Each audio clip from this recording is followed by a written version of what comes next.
New Falls Count Anywhere here on a Tuesday, July 15th, 2025.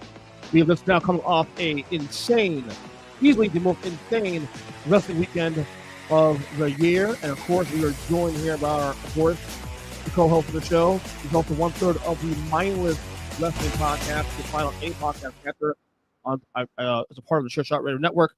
Rob the Genius with us, also the host of the Rob the Genius podcast as well. Not to forget that as well too. Rob, what's up? Hey, what's going on, man? I'm just praying to God that this Wi-Fi holds up. I'm just praying to God. We can show the Wi-Fi holds up. No, so let's hope that works out. I feel bad. No, go ahead. Okay. It was a crazy weekend, and man, I think I watched almost everything. I think I did. Did you really? I didn't watch all of the Great American Bash. I saw like the last two matches of that. Yeah, the NXT show, but I watched All In, and except for I didn't see the opening match of All In, but I watched the rest of it. And I missed like the first match of Saturday Night's Main Event. Okay, and I missed the first two matches of Saturday Night's Main Event, and I caught the last two matches of Saturday Night's Main Event, and then I watched the whole Evolution show on Sunday. Right. I caught I missed the first hour and a half of Evolution because I was out with family. I was watching the entire main event. We'll get to that in a second. I didn't watch an NXT show because I'm not watching NXT right now as it is anyway, so I can't really watch that. I feel bad though because there's also AEW show too on top of that, AEW All In, and I caught some of the clips. That Moxley match against Adam Page was it Adam Page against Adam Page or was it against it was insane. Yes. And I feel bad because if we were doing this podcast back at let's say we took this podcast right now, we put it to like 4 years ago, different energy. I'm all over AEW, but I haven't been watching. I'm trying to get back into it a little bit. I'm watching a little bit here and there, but not enough to know what's going on week to week. I feel bad because AEW has suffered from in my household anyway because I have not watched much. But like I said, it was an insane weekend. It started with SmackDown on Friday, into the weekend with all the extra shows, and then he got a great Raw last night too also. And I think the thing here is that, and especially on the WWE side, I'm not trying to be a WWE homer here because I'm not a homer because I will call him out when necessary. We do the show all the time. There were a lot of consequential things, both good and bad, that happened this weekend. That's what we're talking about. It's a lot of things. Yes. My head's spinning all this stuff. So I just took some notes on the show before we started recording, and I just took a list of things that happened. I mean, we can work backwards at this point now. Roman Reigns is back. Roman Reigns hasn't been seen since WrestleMania, and now he's back. And let me say that pop, wow, that pop was amazing. Yeah, and it's been doing huge numbers. Like it's well over 2 million YouTube views. It'll hit 3 million tomorrow probably, and it might end up at like 4 or 5, within a week. And then of course there's all the other social media platforms. So it's huge, and look, when he shows up, him more than anybody else there, and the last night is when you are reminded of just how far ahead ahead he is of everyone else on the roster. Okay, and that includes even like Cody and Randy Orton or whoever. I agree. All right, like they're those there's him and then there's everybody else still. And last night is when you get reminded of that, because nobody gets that, No, I agree with you on that. And it's also a reminder too for me why I agree with the way they're using him now. He's someone at this point in his career that I do enjoy him in doses now. Not saying that it's a bad thing. I don't want to see him. But you get to a point with some of these wrestlers now where they've been in this business now and in promotion for well over 10, 11, 12 years, where sometimes when they're away for a little while, you appreciate them even more. People keep saying, "Well, Brock Lesnar," back in the mid aughts when like, "Oh, Brock Lesnar sucks because he's not here every week on Raw," but then he's on Raw all the time, you get sick of him. You can have both ways, buddy. And I think the way Roman's being used now, especially in the last year or so, and especially now, we're now at the stage of appreciation for this guy now, because that pop, I don't think I've heard a bigger pop of Roman in his entire career. Honestly, if I'm being real. Cause see, all right, for me, okay, I still would rather see my favorite wrestlers every week for as long as they can wrestle. Okay, I'm not suggesting they go away for 4 months. I'm saying, but be a little creative with it. You don't have to be on my TV every damn week. Yeah, I get. Well, see, because the tricky part is continuing to find something interesting for them to do that they haven't done already. Right. That's where it gets difficult as as their careers go on, and 10 years, 12 years, 15, right? It just because some things just they're not as interesting to see them do anymore, right? Because they've already done it a million times. Right. So that's always, and then also like somebody like Roman Reigns, that like there's some stuff that's just beneath him, right? And and there's certain people to have matches with or to feud with, whatever, that are just beneath him right now. And and that goes for and then that also goes for like Cody and all your big name people, right? After a while, there's some things that are just Punk. there are things that are beneath them that are not worth their time, that are not worth, and the audience will respond accordingly, right? I mean, because look, I mean, as big a pop that was, if Roman was coming back to feud with somebody at the bottom of the card, they might give him a pop when he comes back, but then the next week they wouldn't care, right, as much. So then the tricky part is continuing to find things for them to do that are interesting and that both they and the audience thinks are worth their trouble, right? And so, yeah, in his case, so yeah, it is easier for him to go away for a while and then come back, because I mean, because like people have been complaining about him being a part timer, but well, I mean, there wasn't enough stuff for him to there wasn't enough for him to do for the past couple of years. I'd say Dude. Yeah. for him to be there every week, year round, for like the last 2 or 3 years in particular, it just was not. They would have run out of things. I mean, and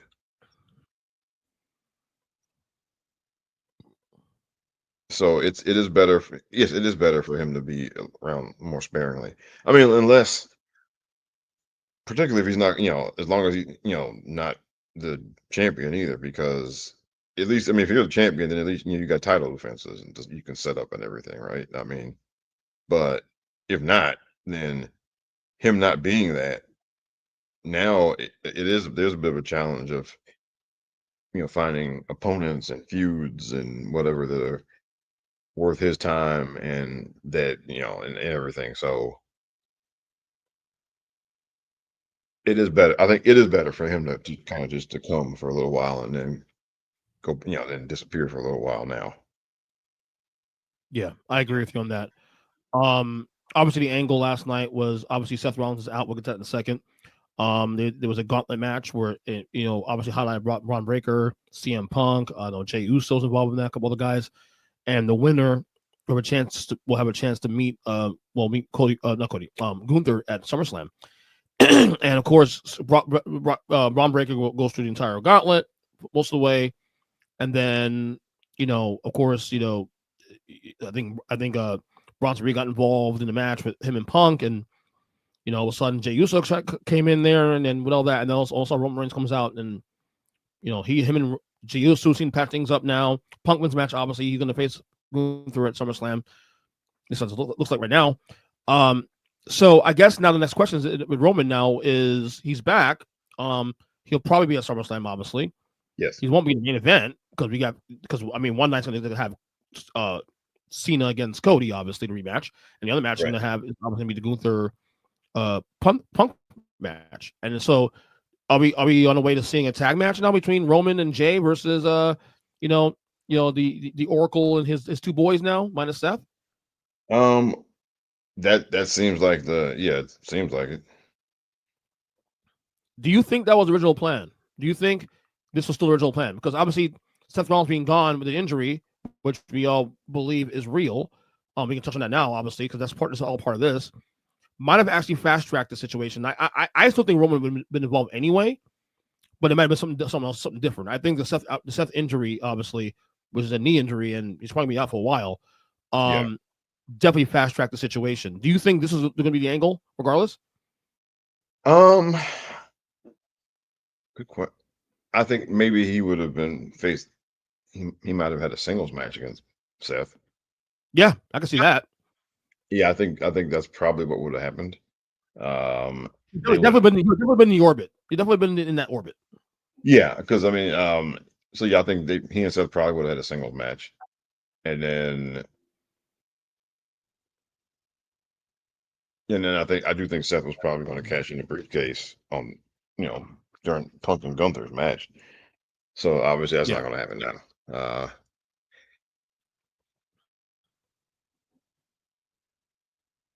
So yeah, I'm definitely.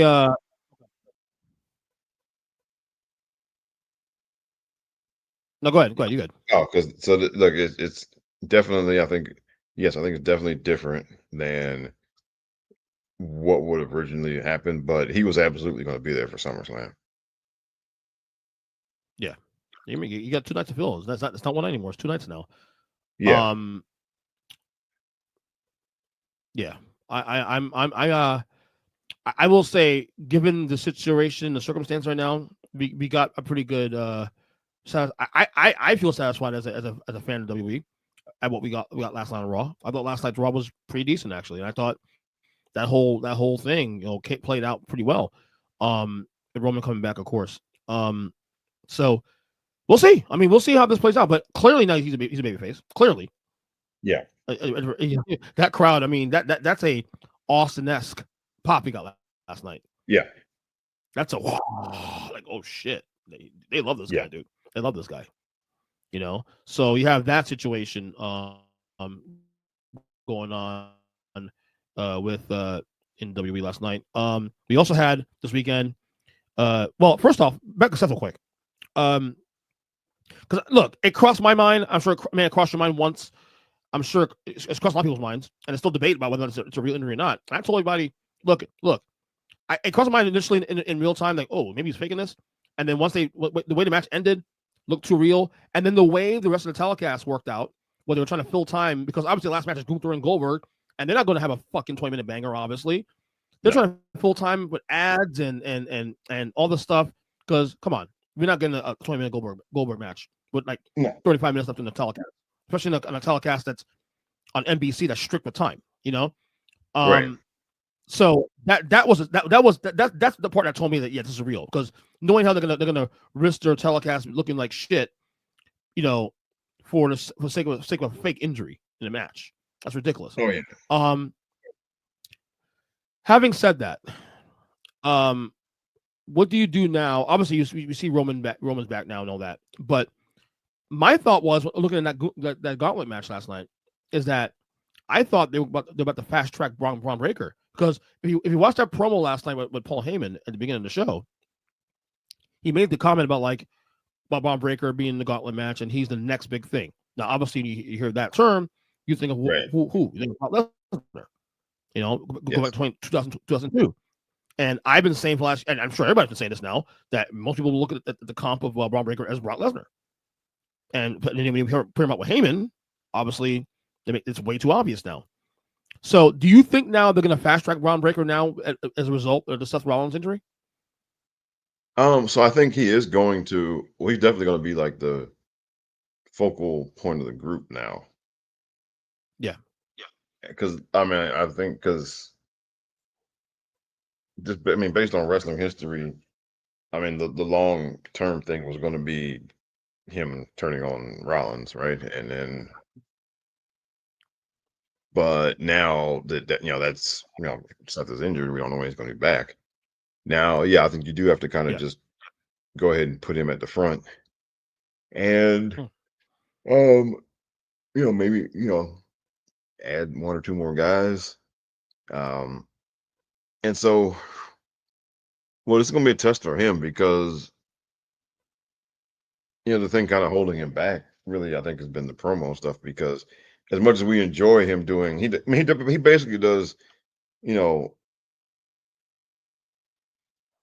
what his dad and uncle did. He basically just does a kind of redo or whatever of his dad and his uncle's promos, right?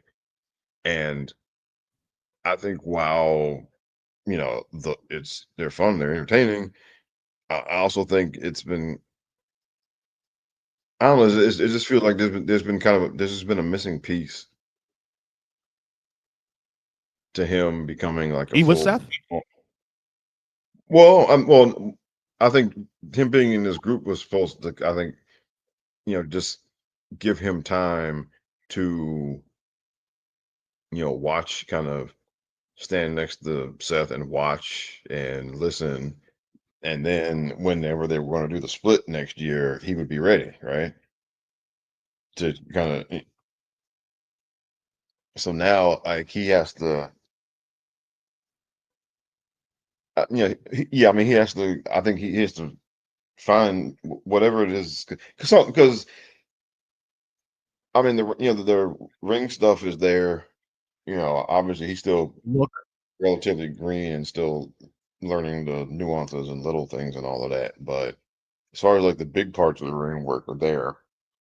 But you can just tell that there's, as far as like his reception with the audience, it's like, okay, everybody likes him and everybody thinks he's good and everybody thinks he's like a future guy, but there's still something missing between people thinking he's a future guy and him and thinking he's a guy for like right now, right? And so, the trick is to kind of fill in whatever's missing, right? So he can get there. And that's why he's in the group. He was in the group basically to, you know, very similar to, Randy and Batista with, Rick and Hunter and Evolution, right? Batista and Randy were the two guys that had a lot of potential and, future prospects and all that, but having them in a group where they could just stand next to him and sit next to two guys like Rick and Hunter, enabled them to kind of just soak in and figure out that last piece as to what was missing, right? And so that's why Braun was in this group. So now, but now, it would be like if in Fit Evolution, you know, if Rick and Hunter had gotten injured and now Randy and Batista had to just kind of be the group, right? yeah. And so that's kind of what it is now. And, so, this is going to be a big test for Braun, right? A question. Whether or not he can make that leap now or not, right? Because if he ends up, if he comes up short this time around, that won't be it won't be the end for him, obviously, but the difference between him becoming like a main event guy now versus another couple of years, I think, how he does here is going to be a big part of that. Well, I'm not so much worried about the promos right now because this is why you have Paul Heyman there. Paul Heyman can do that for him because even Brock Lesnar back in 2002 was not, and Brock Lesnar, to be honest with you, even today, I want to consider a great promo guy. He has good moments and he has good funny moments, but he's had for the most part Paul Heyman to be that base, that foundation to cover that part. He checks all the other boxes at a high level, in my opinion, the same as Brock did in 2002. But yeah, you're right though. I do think that even with him and this growth. And look, I'm rooting for the guy. I want him to be a top guy. I can see him be a top guy. There is definitely something missing, though. There is definitely something missing. I don't know what it is exactly. I can't put my finger on it, but it's something that he's just missing. One little thing. It's nothing big. It's just something that, okay, he has it. It's just one little thing left. He has to figure out, and I don't know what it is yet. Maybe we'll find that out in the months to come. But again, the opportunity is here for him to be the next guy, because look, all the top guys are now right now in the WWE currently, outside Gunther, are all older. They're all older, and one of the things Vince did very well for years is have that next man up and next people. Who the future of this company. You have Punk, you have Cody, you have Roman, obviously, and even Seth. But look, Seth got hurt again. All those guys are either in the late 30s or early 40s now. And in Punk's case, he's close on 50, actually. So this is a perfect opportunity for Braun Breaker to really show that, yeah, I'm the guy moving forward. Because, and to be honest with you, he might be the one guy that probably looks that part also, too. Like, I mean, I know it's not Vince's WWE anymore. And I mean, I know we're so used to how Vince did things. But there's still a lot of Vinceisms in pro wrestling, and a lot of people follow that mark. And he's the only guy I can see really that looks the part of I'm the guy, put a company on my back guy, in my opinion. I'd say him, and there are a couple of guys at NXT. Trick Williams and Obafemi. Like, they both look the part, and Trick Williams is a great talker. And look, if Trick was on the main roster right now, I think he'd probably progress faster than Braun has. To be honest with you, I'd be surprised they pull him on the roster between now and Royal Rumble. I'd be surprised. Oh, well, I think he will, because I think they're running out of stuff for the Trick to do. So yeah, and this injury opens the door for that too. Also, the injuries like these open the door for stuff like that. Yeah. So, but you're right. I mean, they need because Roman's 40. All those guys, Roman, Cody, are both 30. They're both 39, 40. I think they might both be 40 now. It's just 38. And Jey Uso's like 39 or 40. He's not 25 either. And Punk is over 40. Randy's over 40. And now that, I mean, of course, the Trick is like 40 is not retirement age, though, right? It's just, and that's right. So they have several guys who are around 40, right? And so look, it's not a problem today. Today they're in perfectly fine shape today.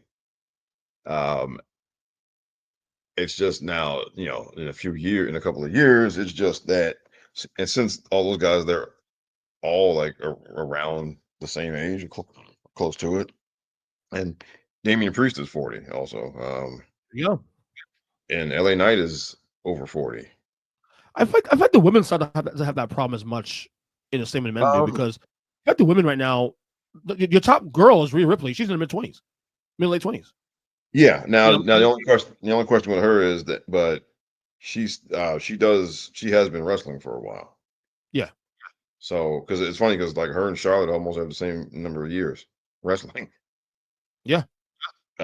So it's gonna be interesting with her, because she's gonna hit high mileage at a younger age. Rhea.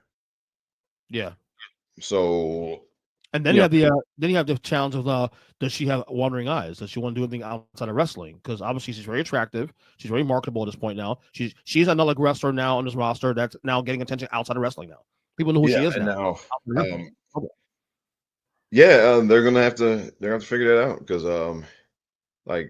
because I think she has talked about that. Right now she just wants to wrestle. And to that, I would say somebody needs to pull her aside and say, you know what, you can make some good money and not have to take pumps and all that stuff. I'm sure she's weighing those options. Yeah, but I mean, it's so she's in her mid-20s. Now Charlotte and Becky are both like 39. Bianca's 36. I mean, Bailey's in the late 30s also too.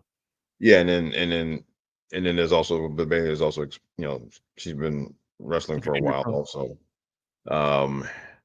Asuka's 40. And well, it's so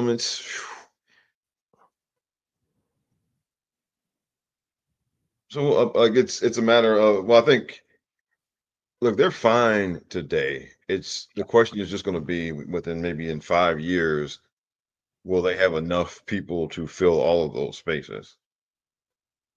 Because right now, and on both the men and women's rosters, they have like 7 or 8 people. Well, on the men, like on the men's side, they have like almost like what 10 or a dozen people that they can put in a main event if they need to on the men's side. And on the women's side, there maybe like what 7 or 8. So it's just 5 years from now, well, you know, it's just a matter of, will they have in 5 years, will they have a dozen men still that they can do that with, or will they be down to 2 or 3, right? Yeah. And the same thing on the women's side, right? Will they have in 5 years, will they have 7 or 8, or will they be down to 2 or 3, right? And that's that's the question really on, that they have to, that's what they got to figure out, right? And right. And it's not as simple as just, we'll bring up the next from NXT, right? It's just, being a main event level person is like, you can't just run them through developmental and teach them how to do stuff and then there it is, right? Just there is something else to it, and you won't know until they're there. And you won't know until they actually show it and start displaying it, because they're going to be people who on paper have everything to be that, but then they just don't get there, right? That always happens. It happens, it happens in sports, right? There are people who have all the physical tools and everything and can run really fast and all of that stuff, and and everything says that they'll be a big time player, and then they get there and it just doesn't happen for them, right? So we'll see in the next 5 years what happens, whether or not they will have, whether or not they'll be able to fully replenish like the same number of people that they have now that they can put in those spots, or whether they'll have a smaller number of people. Yeah. And that just poses different, questions and whatnot. Right. Speaking of ladies, we also had a cash in this weekend. Naomi cashed in on her briefcase after losing to Jay Cargill in her match in the no holds barred match. She cashed in her money bank and pinned was it Io? She been Io, right? Yeah, she been Io. Yeah. For the title on Sunday at Evolution. By the way, she got a great look. She's a heel, obviously, but she got a very good babyface reaction. I love seeing it. To be honest, that was great. And then, sorry, she comes on Raw on Monday.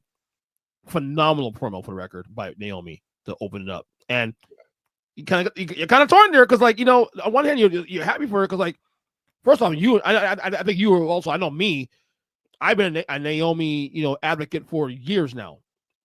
Probably the most underutilized woman on that roster for the last like 5, 6, 7 years, and she gets the title finally. So you see that she's getting the chairs and she's taking it in a little bit, but she also understands that she's a heel, and she made sure she tread the line very beautifully in a way where, like, yeah, y'all cheer me now, but y'all were with me all this time. Y'all weren't feeling the glow, but now you want to, what I'm saying? Phenomenal promo, Naomi. I'm so proud of her. Your thoughts on that?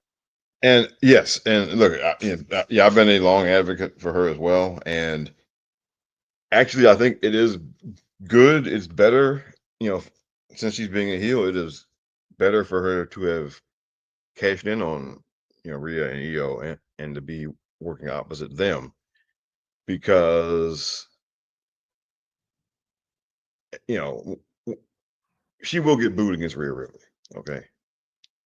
Yeah. When they finally get in the ring, she will get booed, right? They won't have that problem that they had at WrestleMania a couple months ago with Bianca, Io, in Rhea.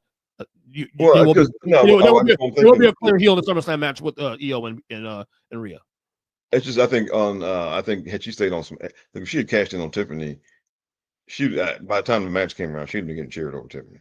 I mean, people would still been cheering for Tiffany, yeah, but I'm not feeling Tiffany. I'm not feeling it. Well, because she would have been running circles around Tiffany on promos, and that would have, I think, would have gotten people on her side. And she's a heel. You want her to get booed, right? And look, I think she would have got cheered against Jade because Jade doesn't have the personality that Naomi, she doesn't. And so she would have been running circles around people, all of them on the mic, and on either Jade or Tiffany. She'd been running circles around them on during promo segment, and I think it would have ultimately affected the reception during the match. So if you want to keep the heel face dynamic intact, then yeah, it is better to put her over there and have her go against Io and Rhea. Oh, you said you're not feeling with Tiffany? No, I'm not feeling Tiffany. I'm not. I'm trying. Okay. Okay. I want to hear from you. I'm not even interested in the story she's doing right now. Her and Trish thing. I mean, again, I missed most of the match, but nothing against Tiffany herself. I like Tiffany Stratton. I think and I agree with you also too. You said this months ago. I think they fast tracked her too soon. She's a very heel. Be honest with you. It's okay. So the problem is, well, all right.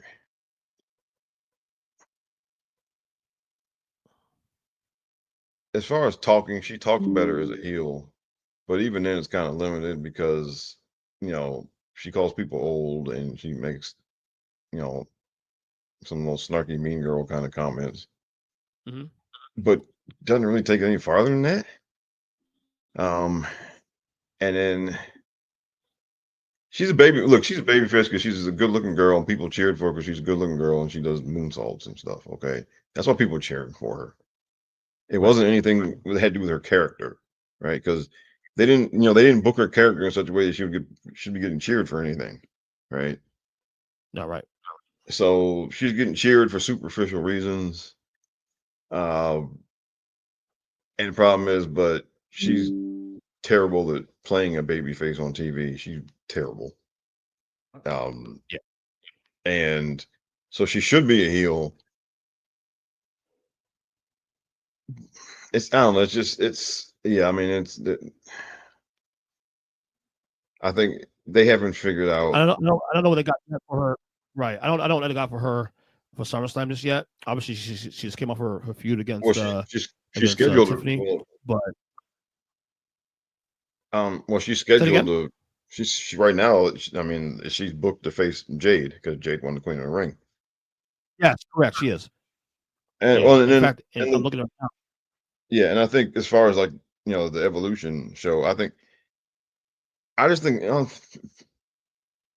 nobody wanted to see Trish come out there and just lose. And that's the thing. I don't think anybody really wanted to see that. Was interested in watching Trish. Yeah, but she's a heel though. Where would that work if she won that match? If she's a heel, how can you make that work unless you have her working beyond this month and you can get her to win the title and then maybe have a rematch at SummerSlam or make that a fatal 4-way or something like that for the title. Put Jaden. I don't know. Well, I don't know. I don't know. I guess to me, when they booked the match in the first place, I was kind of like, okay, because again, I don't think anybody was really interested in watching Trish lose, but yeah, but then I mean, Trish is not a full-time wrestler, and she comes in to do this one match on the pay-per-view, right? And so you can't really put the title on her. I mean, I guess you could. I mean, if she's gonna lose it back at SummerSlam, I guess, but. Yeah, I don't know. It's just this for the story will work. Yeah, I mean, I don't know. I just think people weren't interested in watching Trish lose because you can tell the crowd because it was kind of not on fire for that match, because I think everybody, we all knew she wasn't gonna win, and I don't think anybody was really that interested in watching her lose. And again, I think with Tiffany, like it's what what's gotten Tiffany over is like superficial stuff, right? And it's just beyond that. I mean, because back in like February, like they had like a little promo segment. It was like Tiffany and Trish, and and they were like going back and forth with Chelsea Green during a promo. And by the end of that thing, like the people were more digging what Chelsea was saying. Yeah, Chelsea was great this weekend too. She was fantastic. So it's just, like, okay, if you let, well, it just seems like whenever, okay, when they put her in a promo situation, and when they let the other person really do what they're capable of, they run circles around her. Well, we said that too. We said that as far back as the WrestleMania build against Charlotte Flair. Charlotte Flair was dominating on the promos, and to the point where, and so then they had to stop it basically, because then they had the one where they were both sitting down. That was one where Charlotte just dominated her, and then like there were people on Twitter like crying about it, basically. Like saying it's not fair. I mean, and Charlotte just giving her a lifeline or something, and so and then of course then everything went left after that. But if you if you have to keep dumbing it down, like because Tiffany and Trish had a couple of promos against each other leading into this show, and it was bad. So I don't, I mean, like I don't know, how you deal with her long term is going to be interesting because she's going to be very popular for very superficial reasons. Yeah, and but some kind of way long term they have to got to figure out what type of character she's going to be. Well, it's probably like they probably do because is there a lack of baby faces on right now at this point in the company? At least on SmackDown, like legitimate baby faces. I mean, who do you have? Like you have on SmackDown alone, who some baby faces that are like top of the card? Because Charlotte right now is playing the tweener role right now. Yeah, Alexa babyface. Okay, and then who else Bianca's still not back. Bianca's still not back wrestling yet. So until she's actually, until she's actually wrestling, then she's not there yet. Eels on Raw doesn't count. Other than that, I mean, because Zelina Vega, she's not a top girl though. I'm sorry. No, and neither is Michin or B-Fab. Neither of them either. I'm saying. So how many legitimate like females do you have on the roster that are legitimate top of the card females that are babyfaces? They're not many, if at all. So it almost is probably by default they do this for now. But yeah, and now well, this is gonna be a very weird kind of matchup with her and Jade because Jade is not a heel either. So they're not heels. I don't know. It's gonna be interesting because I don't know how exactly. I'm not exactly sure how they're going to present this. Yeah, it's very strange. It's very strange how they can do this. Obviously, like I said, you have that match already set for SummerSlam between Tiffany and Jade. That's going to be, I don't know. I look, I'm not going to make predictions right now because we will do that in 2 weeks on the show. But it does feel like that based on what we've seen the last couple months that they are fast tracking Jade to probably win the title, unless they change their mind because of wing work issues. Which she was okay. She was okay this weekend, but again, she's working with Naomi. And Naomi is the consummate professional. So I want to see her work with. This is where the challenge begins. Work on someone who's like on level with you, which is Tiffany Stratton. Yeah, and also, I mean, I think with Jade and Tiffany both, like if you keep it to like the spots that are planned for the match, they do fine. But in a lot of these bigger, more historic matches, they go longer, and they didn't stick to just the planned spots. There's other, I mean, like there's some stretches where you kind of call it as you go, and neither one of them has really shown that they can really do that kind of thing. And so, like, it wouldn't if Bianca's able to go, it wouldn't surprise me if they made it a triple threat because they need somebody in there. They're gonna need somebody in there to kind of just to be safe. Yeah, just to be safe.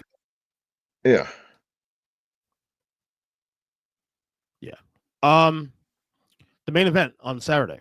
I guess really the big takeaway. Goldberg, last match. Your thoughts on that? That match is way better than I thought it was gonna be. Oh yeah, that's what I said. And all credit to Gunther. That match was way better than I thought. I mean, I thought they were only going to go about maybe 3 or 4 minutes. But they had to go longer for obvious reasons for the because of the Seth stuff. Yeah. So kudos to those guys for just on the fly because you have to dust on the fly for that stuff. Yeah, although I mean, I get them, but I think some of that stuff, I think it's a little bit of both. I think, like, the way that match played out, I don't think it was originally planned to only be 3 minutes or something. I think it was planned to go maybe 7 or 8 minutes, maybe. And I'm looking up to see how long it actually did go. Okay, so they went 14. Okay. Wow, 14 minutes. That's 10 Yeah. more minutes than I had predicted. I thought it was going to be 4 or 5. Rob, there was no way that WWE officials had that match planned to go more than 5 minutes. I'll give you 5 minutes tops. That's it. And that's okay. shenanigans. The only thing is, I don't think they could cook up 10 minutes of stuff on the fly, right? So I think maybe it was supposed to go maybe 7 or 8 minutes, right? And then they had to, and then or maybe 9 minutes, and then they had to come up with a few more minutes of stuff because of the injury. But still, Bill Goldberg going 14 minutes at 58 years old. I mean, he didn't go 14 minutes when he was 28, okay?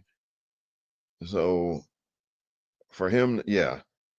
I mean, for him to be yeah. I mean, that's and look, and you gotta give him his credit too, because I mean, look, I mean, he doesn't just get picked up and carried around the ring for 14 minutes. He did his part. And and then I mean, he did a spear through the barricade, or he ran through the barricade, and then Charles Robinson, took a spear during the match. And Yeah, I mean, it was a legit good wrestling match. It wasn't just this wasn't like it was okay, but I mean, it was a legit good wrestling match, and they went 14 minutes. And look, for me, I mean, that solidifies for me is look, if you're gonna ask who was the best on the men's side, who is the best in-ring worker right now, I would say it's Gunther because he got. I mean, yeah, I mean, you how can you not say it's him after he got 14 minutes out of Bill Goldberg and it was actually good. Okay, he got a good 14-minute match out of Bill Goldberg at 58 years old. exactly. Yeah, exactly. Exactly. You hit the nail on the head. Hit the nail on the head. And like it's slow here. It's the cool thing it's the cool thing to hate on Goldberg now, but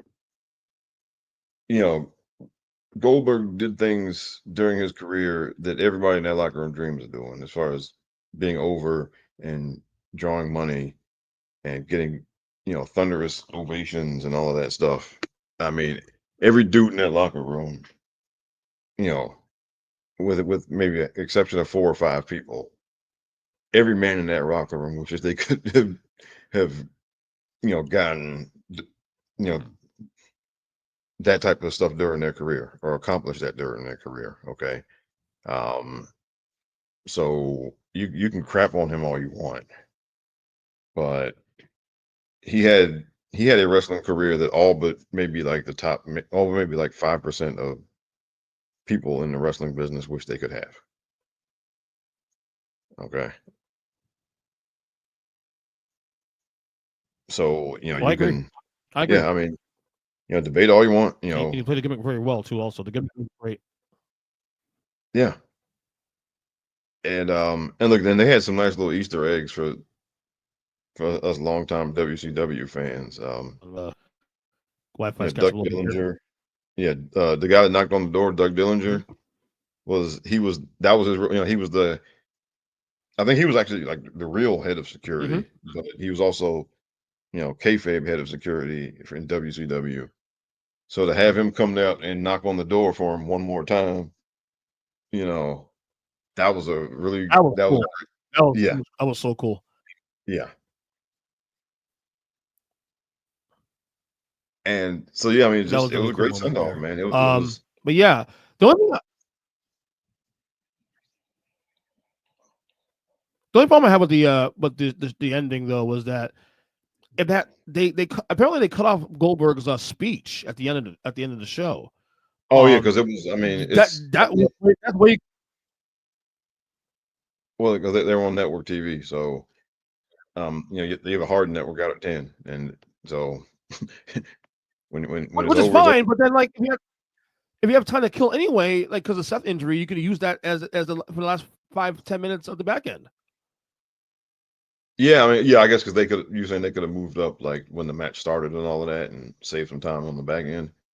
Yeah. Okay. Yeah.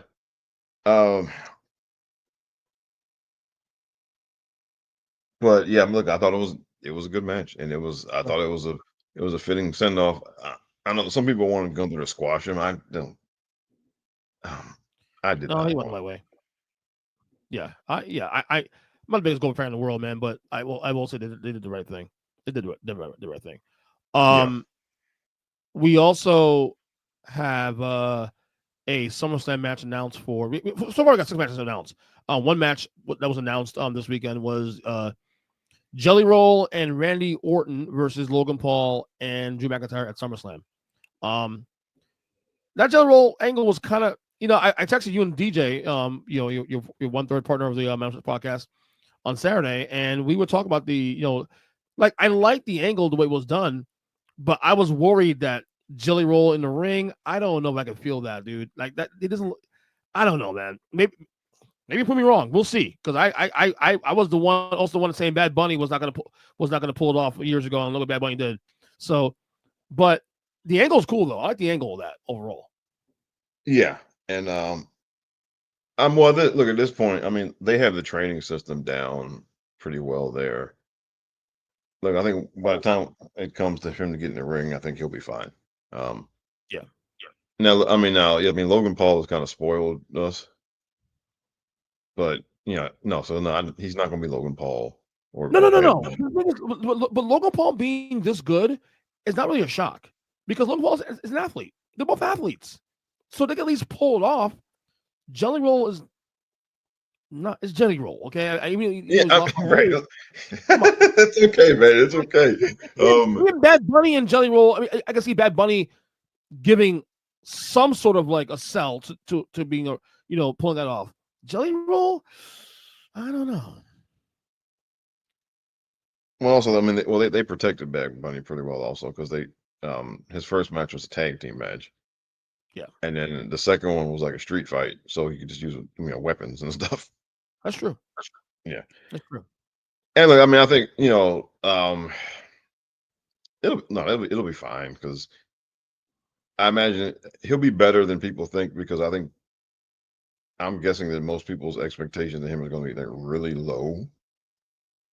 So I think he'll be better than the expectations. And they're not going 20 minutes. I mean, it'll be probably a 7 or 8 minute match, and he'll do a couple of moves early on, then he'll get beat up for a few minutes, and and then he'll make the hot tag to Randy, and then they'll go to the finish. Yeah. Is there anything else that I might have missed this weekend? I know we have a new tag team champions on the men's side. The Wyatt 6 won tag titles over Street Profits on SmackDown on Friday.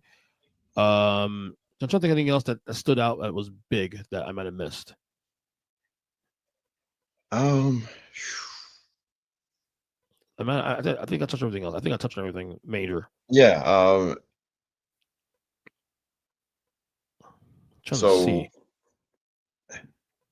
Yeah, I think I think we covered everything that happened over the weekend. I mean, this was the most crowded weekend, and man. And so this is the whole like just getting enough before football starts. When football starts in September, sayonara to Rumble season, pretty much for all the casuals. For a lot of people, absolutely, yes. Now, a lot of people were noticing like the crowd for Evolution was a much better crowd than they've had at a lot of shows lately. Which is crazy because last week's show we were discussing the ticket sales, and it was very low for Evolution. They probably got people in there last minute. Maybe they had a nice surge because the shows helped promoting the shit out of the show. That's on programming all weekend prior to the show. Main event, especially too. Having some of the girls there. Let them know that we're back tomorrow night on Peacock and this and that. And that was a great crowd. That's a fantastic crowd for the record. Yeah, and I think it was a different crowd. I mean, because because we've talked about how the way TKO was going to put their imprint on everything. I mean, you have more. I don't know. Like it seems like more of the crowds for a lot of their shows now are kind of the too cool for school kind of people. Yeah. The crowd at Evolution, they were, and one, I think the tickets were cheaper, and so we talked about before how most wrestling fans are not people who can splurge thousands of dollars to fly out to Las Vegas for the weekend or whatever. Right. So I think you had more what I would call real wrestling fans there. Right. And I hope that people in charge are paying attention. I mean, I know you want to. Yes, I get. Yes, you want to charge. They want to charge as much money as they can for tickets and clear as much money as they can talk for ticket sales. But there does come a point where you are pricing your best fans out of events. Yep. But this was one where I think that crowd was more made up of your best fans, are the people who do want to participate in the show and who actually do want to be involved and have a good time and all that stuff, and they're not just there to kind of to be there. I really hope they make this a yearly event, and I hope they give it a better time of the year. Either you leave it in July, but don't put all this other shit around it, or put it somewhere in the fall where you have the space. Yeah, you might lose some eyeballs because of the time of year, but maybe you won't. Maybe you'll probably get people who will come in and watch the matches because it's special, But I think this suffered because of the fact it turns the attention prior to the show because of all the stuff going around. You're competing against the main 2 weeks before that coming up. You got too much going on. So the timing of the show was terrible. Yeah, I think honestly, I think it would be best to do it like the original first Evolution card was in October, and that's to me that would be a better time to do it because the calendar is a lot.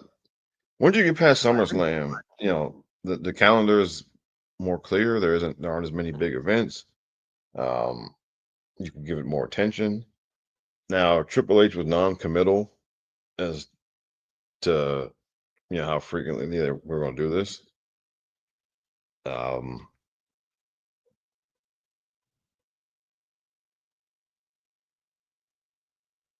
And I mean, I think you could do it every year, and And right, yeah, I mean, I don't see why not. I mean, It'll be their big four. It'll be their part of the big four. yeah. Well, look, you can do. I mean, and you can do it in a way that doesn't feel like you're segregating it or whatever, right? Mhm. Because I mean, because some people have talked about they could have an all women's TV show, and I think I'm personally not for that. No, I don't need all that. Well, no, yeah, it's because to me, well, for one, that means now, okay, you're already asking people to watch, you know, you're already asking people to watch Raw, SmackDown, and NXT, and now they got Evolve and they got the LFG show. I mean, you're already asking people to watch all of that. Yeah. So then if you had another show, doesn't matter, doesn't matter who's on the other show, but if you had another show, you're just you're diluting people's attention span, And not only that, you're taking women off the bigger platforms to do another show. You're actually technically hurting them because Raw and SmackDown are the bigger shows. So by not giving them exposure on the Raw and SmackDown, you're actually hurting them in the end because now you got to build a new show that's different, and hope that you can get numbers even close to what Raw and SmackDown pulls. And it makes no sense. There's enough programming for both shows to fit in some quality storylines in there. Way much. This is not 1997, 1998. Raw's 2.5 hours, 3 hours. So SmackDown, I think still. Yeah, and well, the other thing is, I can almost guarantee you, if they came up, if they made a separate show for the women, I can almost guarantee you some of the top women there would not go on it. No, and nobody want to go on there. Yeah, I mean, because I can tell you for sure, like Becky and Charlotte would both say hell no. And I mean, Alexa Bliss probably wouldn't go on there either. And because both three women in particular have been booked at the top of shows where men, were they were co-ed or whatever, right? And they're also kind of, I think, smartened up to the business more than some of the younger women there. Yeah. And they'll know, they already know what that's going to be, and they would probably say hell no. So it would be hard. It would be hard to get to get enough of your top level women wrestlers to do that show yeah, I just don't think it's a good idea. But they absolutely can do a all women's pay-per-view every year. There's no reason they can't do that. Totally agree with you on that. So we'll see. Like I said, we'll preview SummerSlam in 2 weeks. Obviously, we got a couple weeks away for it. I mean, SummerSlam around the corner, man. It's on the way. We're on the road. Yeah. All right. Obviously, you remember Zeus, right? Yes. Mr. Ty Lister.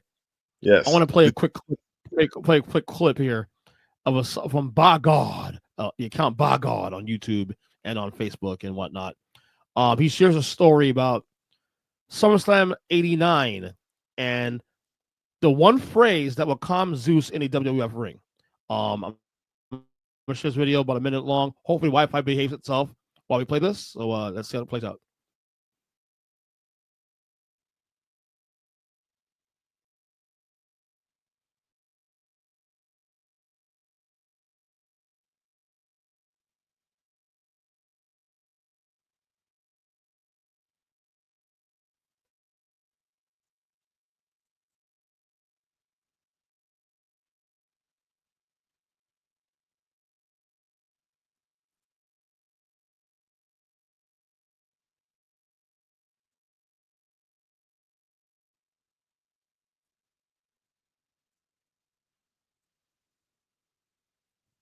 matches that he and Hulk Hogan would utter the phrase "Free James Brown" as a way to break the tension.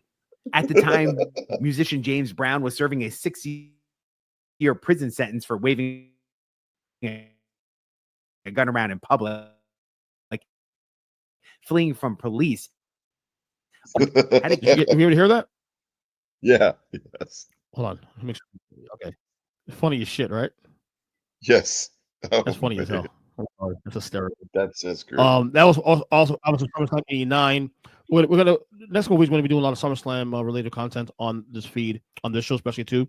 Speaking of SummerSlam, this year is also the SummerSlam the 35th year anniversary of SummerSlam 1990, Yes. which took place in Philadelphia, Pennsylvania, at the old Spectrum. 19,304 in attendance. The tagline was "The Heat Returns." SummerSlam 90. What were you doing in 1990, August 1990? Should I say? Yeah, I was 16 years old. I was about to start my junior year of high school. Yeah, and I had done one season on the wrestling team at that point. Yeah, I was 10, but I was watching the product regularly at this point. Oh yeah, I was still watching regularly though. Yeah, I was definitely locked in still. Was still Hulkamania still a thing. He's still the most popular guy in the company, even though he's not champion at this point now. The main event. I remember this is one of the SummerSlams that really I remember that stood out in a lot of ways because of the storylines coming in. You know, the Hogan Earthquake feud, of course, that's one of the main events. Warriors champion Rick Rude, Rick Rude, refueled their renewed a rivalry. I thought the storylines at this point was actually pretty good at this time. To me, looking back at hindsight, this feels like a even though we always say that 1992 was pretty much the end of the Hulkamania era and all that stuff. I feel like this SummerSlam and this era was probably the last really major event before we start seeing the real downturn of the business. Like things will go down a little bit. Things are definitely climax at this point now, but it wasn't down yet. It wasn't down until like 91, 92, and then sort of 93, 94, 95 was horrible. But 90 was to me was one of the better. A lot of folks actually reference this SummerSlam quite frankly. A lot of friends of mine. We're actually going to do a watch along on the Wrestling Retro Pod in the next week or two, and we're going to watch along the main events of the double events of Hogan, Earthquake, and then of course Warrior and Rude at some point in the next couple weeks. But this is one of the better and more consequential SummerSlams in the history of the event. Yeah, it was. And now for me, at this point, again, and yeah, I was rooting for the Warrior at WrestleMania 6. I was really happy when he won. But like a lot of people, yeah, it was not great. Once he was champion,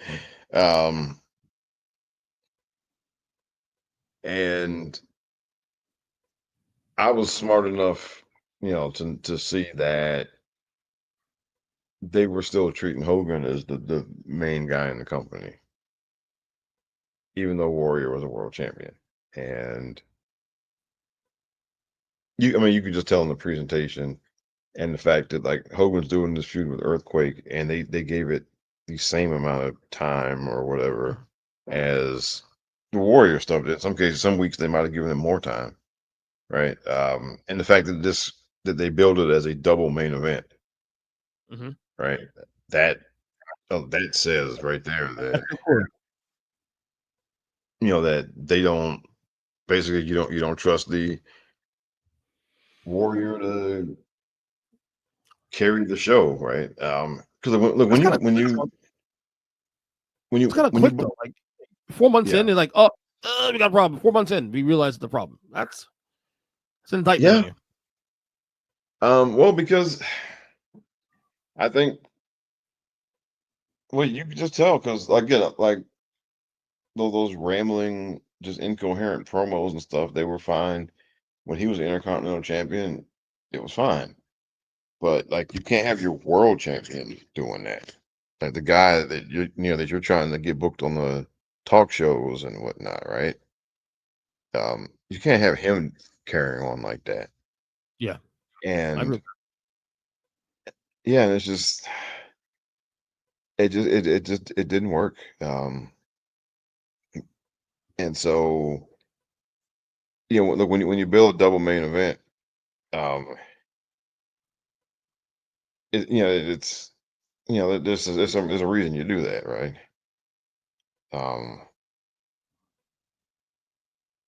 in this case, they booked a double main event. This Hogan versus Earthquake was the one, and then the other one was Warrior versus Rick Rude in the cage. And I think we talked about this before, how having a feud with Rick Rude, while it made sense on paper because they had great in-ring chemistry together, familiarity, the whole nine.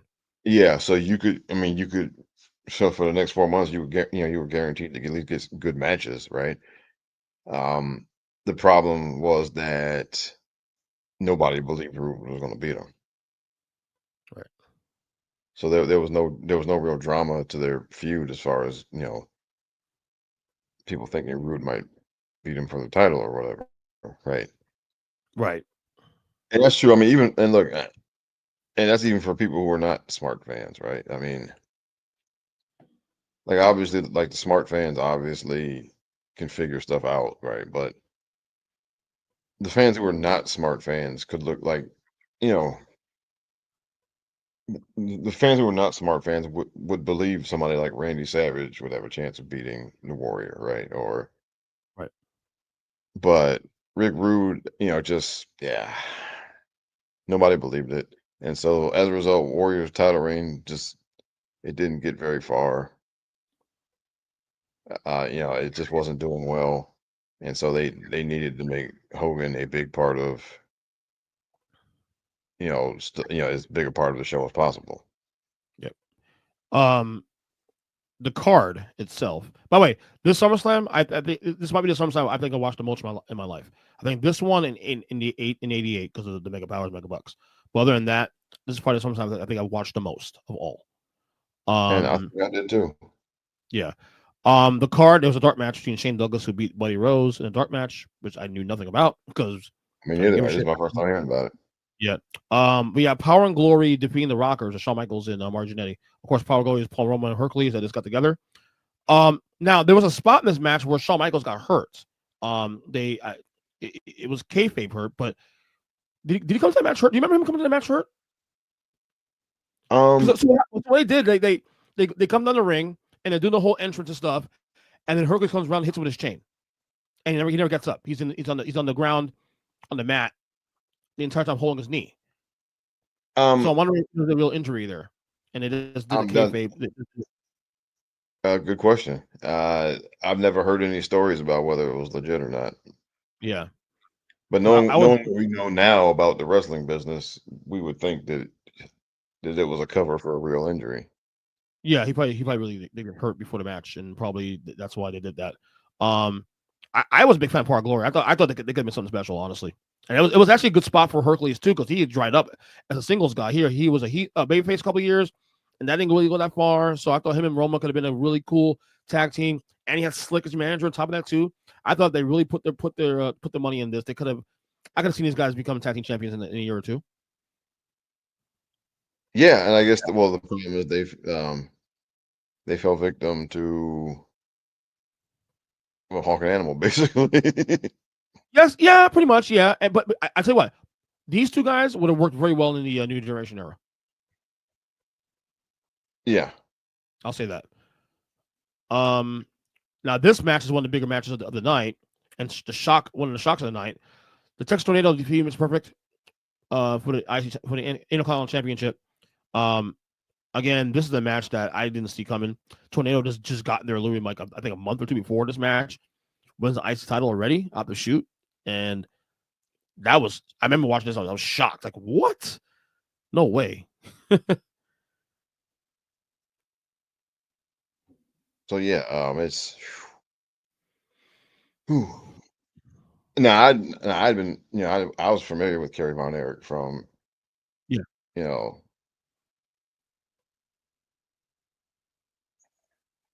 when he was in World Class Championship Wrestling and all that. And so to me, it was kind of bittersweet because it was cool to see him on a bigger stage. So, but at that point, he was not at his like peak popularity anymore. So I didn't know, how they were going to book him. They were going to treat him like a big deal if he was going to be just a guy. And so But they did that, out of the gate. They did. They treated him like a big deal. He came in there, he beat Mr. Perfect, for the Intercontinental title. And now that was, of course, Brutus Beefcake had gotten. We talked about this before. How he just kind of been snake bit, and this time he was, snake bit by injury again. Boating accident that almost cost him his life. Yeah, crushed his skull. Yeah. Again, Beefcake was supposed to be in that spot instead of Tornado. So this obviously was a last minute call by Vince to change it up there. So you also have the Queen Sherry defeating Sapphire by forfeit. Of course, this storyline has a lot to do with this Savage Dusty, Sapphire Queen Sherry thing. They met in the mixed tag match in WrestleMania that year. But as you know, the storyline will end up being where later on you'll see in a little bit why that forfeit happened. You had the Warlord defeating Tito Santana. Tito Santana at this point now was like being used as a jobber almost in a lot of ways. I hated seeing that. I hate it. Don't get me wrong, Warlord was great, and you can sell me and Warlord beating him because Warlord was a big dude. But come on, dude. Tito is a former 2-time IC champion, one of the best workers in the business, and he's a jobber now. Get out of here. Yeah. Hate this shit. Probably the match of the night. This is probably the match. People talk about the main event matches, and obviously main events are what they are, but this is the match that stands out to me the most of the entire night. And this is the Hart Foundation beating Demolition in 2 out of 3 falls for the tag team titles. It was because I was a big Hart Foundation fan, and so I was really happy to see this one. Yeah, Demolition just turned heel again recently. They added a third member, Crush. Of course, they win with the help of course, your boys, the Road Warriors, all as they call them here, the Legion of Doom. That was a great moment. That was great. We had Jake Snake Roberts defeating Bad News Brown by DQ. Big Boss Man, of course, is the special guest referee. Was this the Snake against the Rat match? I think so. I hate that angle so much. This is one I didn't. This one I didn't really remember that much about. Yeah, Jake won, but I remember Jake had the Snake, and then Bad News Brown had the Harlem Sewer Rats. That's what it was. The Harlem Sewer Rats. That stupid shit. That was so dumb, so stupid. Hey, the angle took away from the feud. You had Jim Duggan and Nikolai Volkov. Yes, those two, the tag team. Volkov, becoming a babyface and an American, a loved American, defeating the Orient Express of Sato Tanaka. Not a bad match. Typical.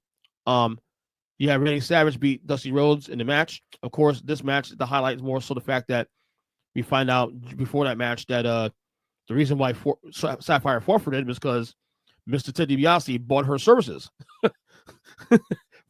And so she left Dusty Rhodes. So Savage, took, obviously beat Dusty in a quick 2-minute match. I mean, I hate it. The only thing I hate about this match is that I hate that Savage was not being used in a prominent role. In other words, why did I get it? I'd rather see a Savage match where Savage can go to work, not just do a squash match pretty much. I hate that shit. Oh, I hated this match because I was a big Dusty mark, and see, this is a kind of recurring theme because, like in 89 and 90, a lot of people they were bringing in a lot of people, and so there were people who I had grown up watching in other places who were showing up there, and there was always a concern about how they were going to book them. Yeah. And so, Dusty got there in 89, and for the first year, they booked him really well. Mm-hmm. I mean, they booked him really strong. But this was kind of the beginning of the end, right? And like, I was not expecting that match to go the way that it did. Which I don't understand though, Rob, because he beat Savage at Mania 6. Dusty was actually one of the bigger babyfaces in the company this time. Even though he was older and past his prime, he was still really over. So why do you treat him like trash like 4 months later? I don't understand that shit. Well, I think because he would be gone by like 91 January. Yeah. So I think I guess it was just that maybe if they knew that he wasn't going to be sticking around, and phasing him out. But that angle could have been that angle could have been better served though, doing it on a Superstars or Wrestling Challenge. Like I get, I think more than anything else, I hate getting robbed of a Savage match, of a quality Savage match. He was the best worker. He was the best worker in the company still at that point in 1990. Yeah. So I hate not having that opportunity to see another Savage match. And then they never worked the singles match. No, they never. No, they did. The main event. They did the main event in October that year. Later on that year. Which Savage won. I think they did. I think it was a match actually. Maybe I'm wrong. I don't know. But yeah, I hate the way that the angle. Look, the angle is fine. I just hate the way they placed it. The placing the angle, I hated. Rather than do the angle on a main event or a Superstars Wrestling, not on SummerSlam. Don't take away don't sacrifice a Randy Savage match for a stupid angle. In other words. So, then of course at the main events, Hogan with Bossman in his corner defeating Earthquake with Jimmy Hart and Dean Roberts in his corner. Bossman was obviously replacing Tugboat. Tugboat. Fucking name. I can't believe that name. Tugboat in his corner after Earthquake squashed him as well. Not a bad match. Hogan had lost some weight for his match also too. Did you enjoy this match? You remember this match, right? Yeah, no, I guess it's funny because for me, this was like a rehash of the Hogan King Kong Bundy feud. It had a lot of and that was from 1986, leading into WrestleMania 2. And it had a lot of the same beats because, Bundy squashed Hogan in the corner, right? And I think he got carried out, and there was, in kayfabe, there was a question of whether he'd be able to continue and all that type of stuff. So for me, this was kind of just a rehash of that. So I wasn't really that interested in it. At that point, I just found it, I found it interesting that they were doing a whole double main event and that they were basically still treating Hogan as if he was the top man in the company, even though he was not the world champion, right? And to me, that was the most interesting thing about this whole thing. Yeah. It was a good. Obviously, Hogan Earthquake feud was a really good feud. Probably one of Hogan's best, not second best, non-title feud he's ever had, in my opinion.